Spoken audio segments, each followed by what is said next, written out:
राधे राधे। आप सबके राधे सके चैनल में आपका स्वागत है।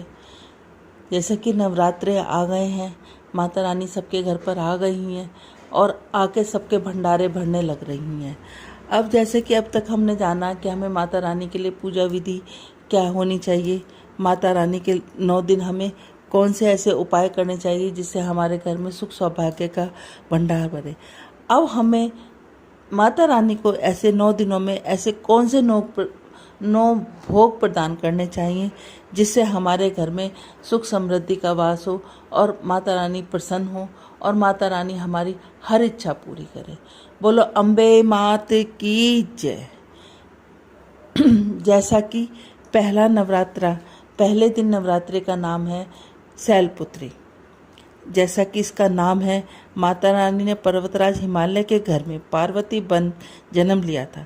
पर्वतराज हिमालय के यहाँ जन्म लेने के कारण इनका नाम शैलपुत्री पड़ा। इसलिए हमें नवरात्रियों के पहले दिन में माँ शैलपुत्री स्वरूपा को गाय के घी से बनी खाद्य चीज़ों का भोग लगाना चाहिए। हम लोग अगर ऐसा करते हैं तो हमें रोग मुक्त और संकट से मुक्ति मिलती है। बोलो अम्बे मात की जय। दूसरा स्वरूप माँ ब्रह्मचारिणी का है। नवरात्रि के दूसरे दिन माता ब्रह्मचारिणी की पूजा करी जाती है। इस दिन माता को शक्कर और पंचामृत का भोग लगाना चाहिए। हम जो भी इस तरह का भोग लगाता है उसको लंबी आयु का वरदान मिलता है। बोलो अम्बे मात की जय। तीसरा स्वरूप माँ चंद्रघंटा का है। नवरात्रि के दिन तीसरे माँ चंद्रघंटा की पूजा की जाती है। इस दिन माता को दूध या खोए से बनी हुई मिठाइयों का भोग लगाना चाहिए जिससे हमें सुख समृद्धि धन की प्राप्ति होती है। बोलो अम्बे मात की जय। चौथा माँ कासमुंडा।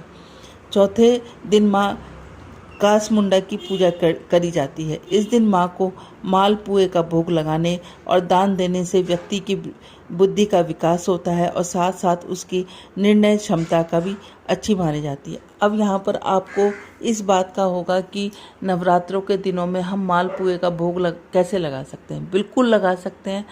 हम व्रत कर रहे हैं लेकिन हमारे घर में जो बच्चे हैं वो तो व्रत नहीं कर रहे, कुछ और लोग भी व्रत नहीं कर रहे, तो हम माता रानी को मालपुए का भोग लगाकर साथ में उसका प्रसाद हम अपने घर में बच्चों को वितरित कर सकते हैं।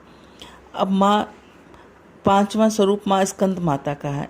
देवी को स्कंद माता को केले का भोग लगाने से माँ का आशीर्वाद प्राप्त होता है और व्यक्ति को उसके कार्य क्षेत्र में सफलता मिलने से के साथ साथ उनके शारीरिक कष्ट भी दूर होते हैं। ये सब बताने का हमारा सिर्फ एक ही उद्देश्य है, क्योंकि हम भोग तो लगाते हैं लेकिन किस दिन किसको क्या भोग लगाने से, ये सब पता चलने से क्या होता है कि हम भोग उसी हिसाब से भोग प्रदान कर दें तो उससे माता रानी की कृपा हम पे असीम कृपा बनी रहेगी, हमें सुख सौभाग्य की प्राप्ति होगी। बोलो अम्बे मात की जय।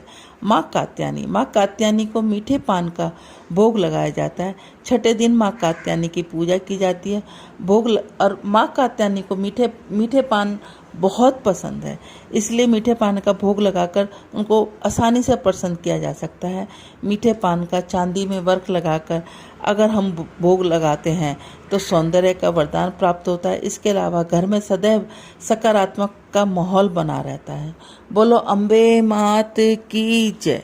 सातवां स्वरूप माँ कालरात्रि।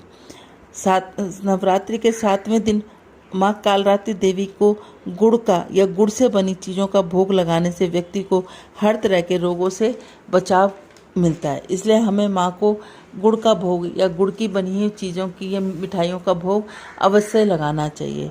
बोलो अम्बे मात की जय। माँ गौरी। 8वां स्वरूप माँ गौरी का है। नवरात्रियों का 8वां दिन माँ गौरी की उपासना का दिन है। इस दिन माँ को नारियल का भोग लगाकर मन की हर इच्छा पूरी होती है और व्यक्ति आर्थिक परेशानियों से बचा रहता है। बोलो अम्बे मात की जय। माँ सिद्धिदात्री। नवरात्रियों का 9वां दिन माँ सिद्धिदात्री का होता है। इस दिन माँ को विभिन्न प्रकार के अनाजों का भोग लगाएं, जैसे हलवा, चने, पूरी, खीर, पुए और फिर थोड़ा उसमें भोग लगाने के बाद थोड़ा सा प्रसाद हमें गरीबों में को अवश्य दान देना चाहिए। इस तरीके से आप 9 दिन में माता रानी को 9 तरह के भोग प्रदान करके सुख सौभाग्य की प्राप्ति कर लेते हैं और साथ में माता रानी का आशीर्वाद प्राप्त कर लेते हैं। अपने घर में हर तरह का सौभाग्य प्राप्त कर लेते हैं। बोलो अम्बे मात की जय। यदि आप सब लोगों को हमारा चैनल अच्छा लगता है तो इसको लाइक करें, ज़्यादा से ज़्यादा शेयर करें। अगर आप लोग नए हैं तो इसको सब्सक्राइब करें। इसी तरह के नई नई नोटिफिकेशन आपको हमें हर रोज़ मिलते रहेंगे। और कोई आपकी समस्या है या कोई आप हमसे सुझाव लेना चाहते हैं या हमारे चैनल को कोई आप सुझाव देना चाहते हैं तो आप सब लोग उसको डिस्क्रिप्शन बॉक्स में ज़रूर डालें और अपनी समस्या बताएं या हमें कोई सुझाव देना चाहें तो हम इसके लिए बहुत आपका आभार प्रकट करेंगे। बोलो अम्बे मात की जय।